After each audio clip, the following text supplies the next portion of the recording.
Sustainable tourism in Boracay has gained significant importance in recent years, especially as the island faces serious environmental issues caused by overdevelopment and overcrowding. Now, to discuss the role of the Small Players Association of Boracay in promoting sustainable tourism on the island, we are joined now via phone patch by SPAB President and Founder, Mr. Gil De Los Santos. Magandang umaga, Sir Gil. Thank you very much for joining us on It's a Beautiful Day.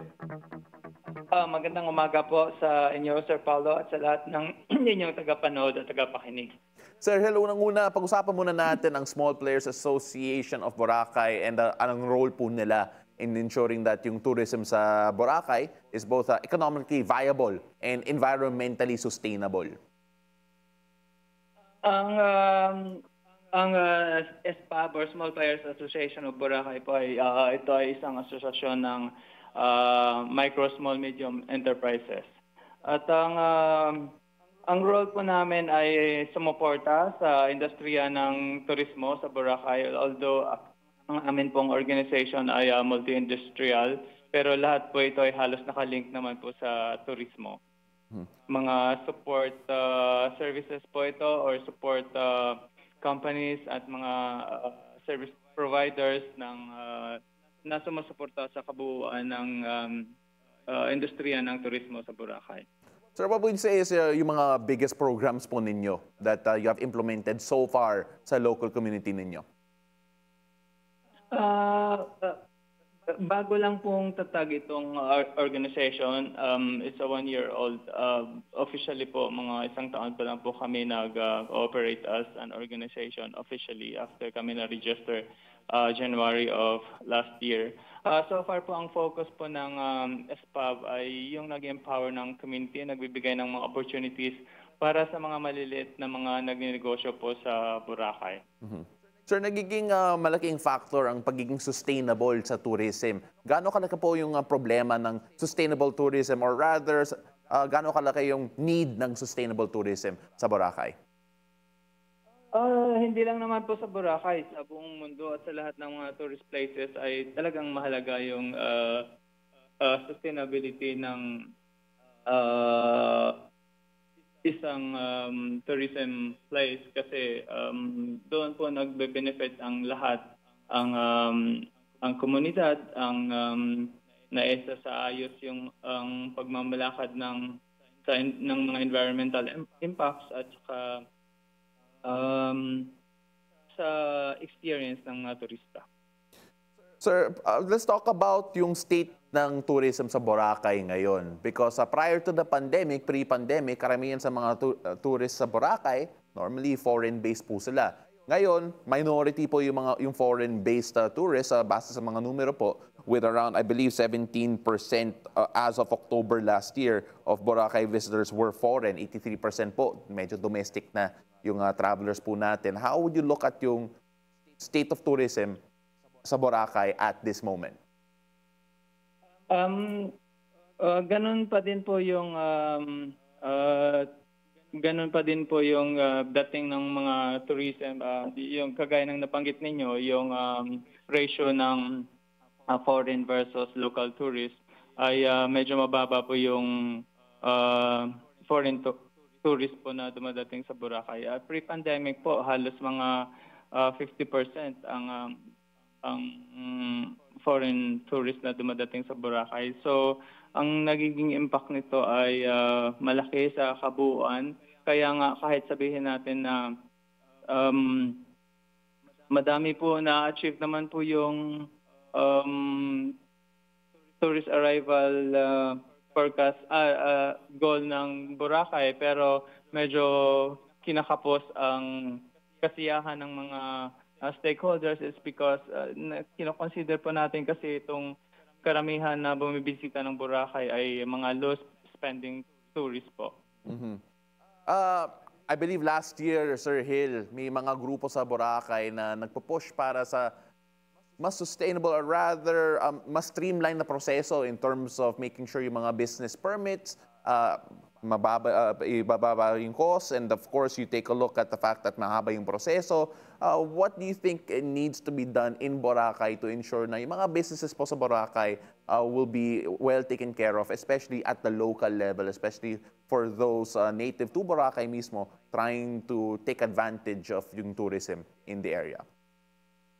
Actually, may ginagawa na po yung local government naman na para ma-address itong mga issues na nabanggit ninyo. Ang local government unit po ay nagkaroon na din ng sistema na para ma-streamline, mapabilis yung when it comes sa pag-process ng mga payments sa entry papunta ng Boracay. At yung sa mga permits naman po, ginagawa na din ang paraan pero as of the moment ay medyo hindi pa po ganun ka-efficient talaga yung processing ng permitting para sa mga businesses sa Boracay. Sir Hill, we had a chance to talk to a few tourism agencies in the past about Boracay in terms of yung pag-enter sa Boracay. Sinasabi daw nila may konting criticism na medyo over-regulated yung pagpasok sa Boracay in terms of yung fees, bringing in tourists. Do you agree with yung assessment na yun or perception lang po yun na over-regulated ang Boracay? At some level, meron pong siguro, meron pong katotohanan. Pero ginagawan po yan ng paraan kasi recently po hindi na siya ganon kahirap kumpara sa dati.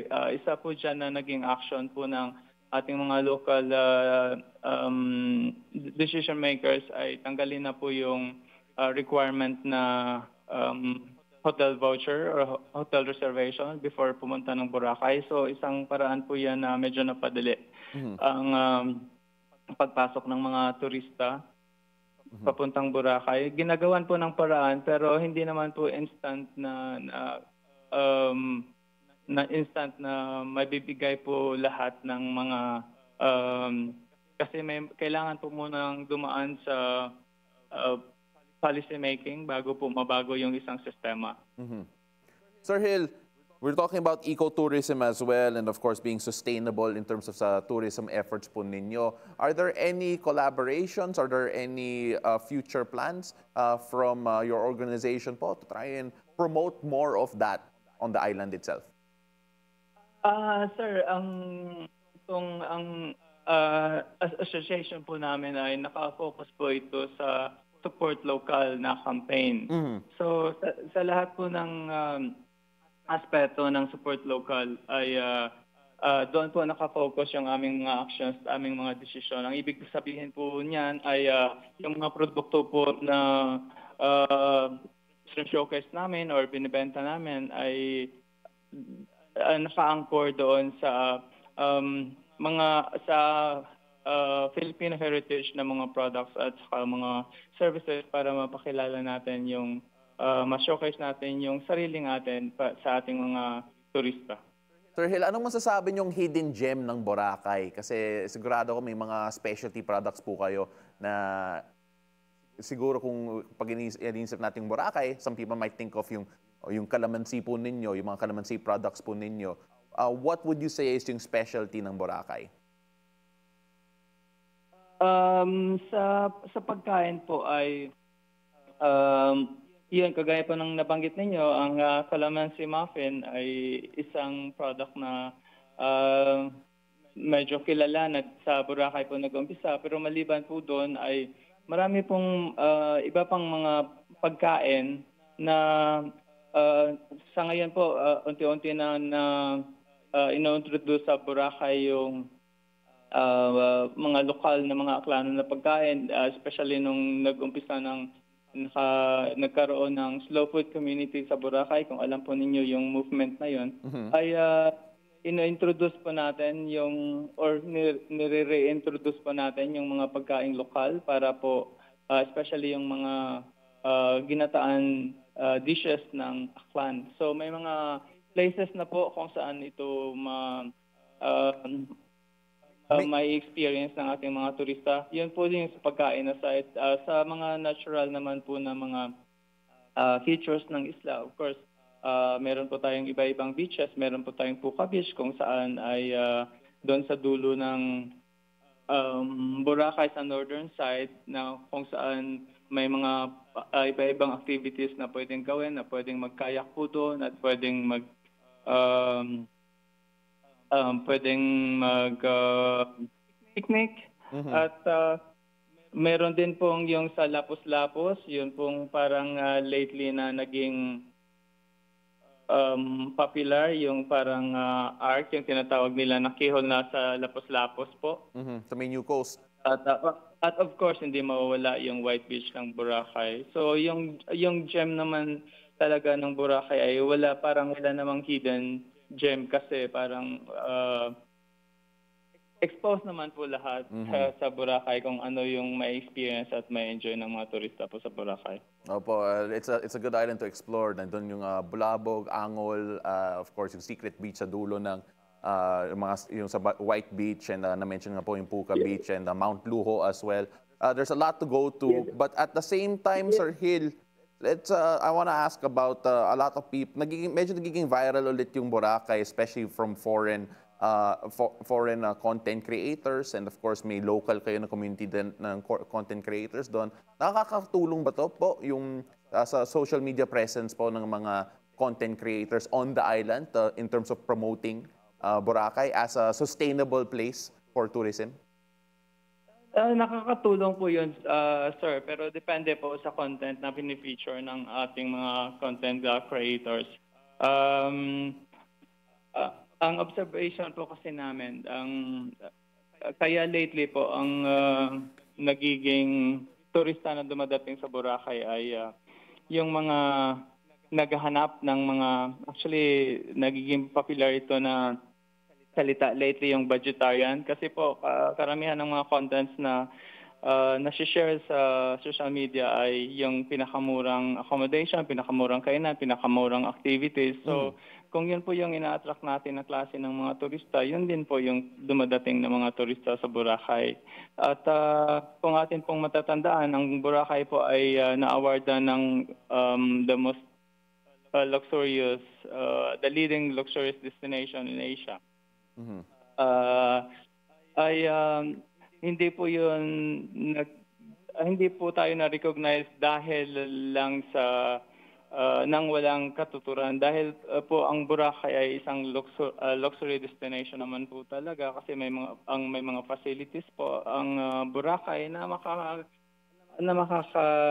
accommodate ng mga luxury travelers talaga. So hindi lang po sana yung focus po sana ng marketing sa Boracay ay yung mga side naman po ng mga luxury side naman po ng Boracay to attract luxury travelers.